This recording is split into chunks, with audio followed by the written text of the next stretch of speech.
பிதா சுதன் பரிசுத்த ஆவியின் பெயராலே ஆமேன்.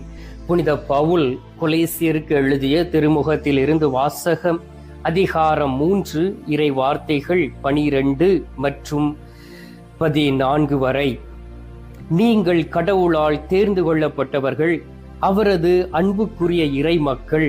எனவே இதற்கிசைவு, பரிவு, இரக்கம், நல்லெண்ணம், மனத்தாழ்மை, கனிவு, பொறுமை ஆகிய பண்புகளால் உங்களை அணி செய்யுங்கள்.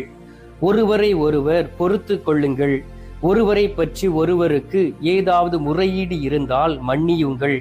ஆண்டவர் உங்களை மன்னித்தது போல நீங்களும் மன்னிக்க வேண்டும். இவை அனைத்திற்கும் மேலாக அன்பே கொண்டிருங்கள். அதுவே இவை அனைத்தையும் பிணைத்து நிறைவு செய்யும்.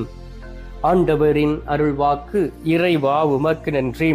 கிறிஸ்துவுக்குள் பிரியமான என் அன்பு சகோதர சகோதரிகளே, நம் ஆண்டவராகிய இயேசு கிறிஸ்துடைய திரு பெயரினால் உங்களையும் உங்களுடைய குடும்பத்தையும் நிறைவாக ஆசீர்வதிக்கின்றேன். இந்த நாள் நமக்கு ஆசீர்வாதமான நாள். இந்த நாள் ஆண்டவர் நமக்கு கொடுத்திருக்கக்கூடிய நாள். இந்த நாளிலே ஆண்டவர் நம்மோடு தங்க விருப்பப்பட்டு விண்ணில் இருந்து இறங்கி வந்து நமது நடுவில் வீற்றிருக்கக்கூடிய நாள். எனவே ஆண்டவராகிய இயேசு கிறிஸ்துவை நாம் சொந்தமாக்கி கொண்டு அவருடைய வழியிலே நடக்கக்கூடிய பிள்ளைகளாக நாம் மாறிவிட வேண்டும். அன்பார்ந்தவர்களே, நாம் ஆண்டவரை முகமுகமாக பார்க்கும் பொழுது அவருடைய முகத்தின் ஒளி நம்மீது பிரகாசிக்கப்படுகின்றது.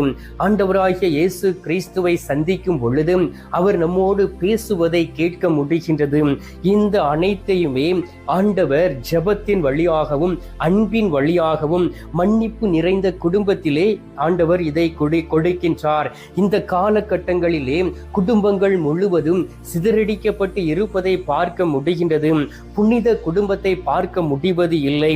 ஆனால் ஆண்டவராகிய இயேசு கிறிஸ்துவும் அன்னை மரியாளும் புனித சூசையப்பரும் இந்த உலகத்திலே வாழ்ந்து நமக்கு ஒரு புனிதத்தை அவர்கள் விட்டு சென்று இருக்கிறார்கள். ஒரு குடும்பம் எவ்வாறு திருக்குடும்பமாய் இருக்க வேண்டும், ஒரு குடும்பம் எவ்வாறு புனித குடும்பமாக இருக்க வேண்டும், ஒரு குடும்பம் எவ்வாறு கடவுளுக்கு உகந்த குடும்பமாக இருக்க வேண்டும், ஒரு குடும்பம், ஒரு கிறிஸ்தவ குடும்பம் எவ்வாறு மற்ற குடும்பங்களுக்கு முன்மாதிரியாக இருக்க வேண்டும் என்றும் அவர்கள் விட்டு சென்ற அந்த அடிச்சுவடுகளை பின்பற்றக்கூடியவர்களாக இருக்க வேண்டும். எனவேதான் இறை வார்த்தைகளை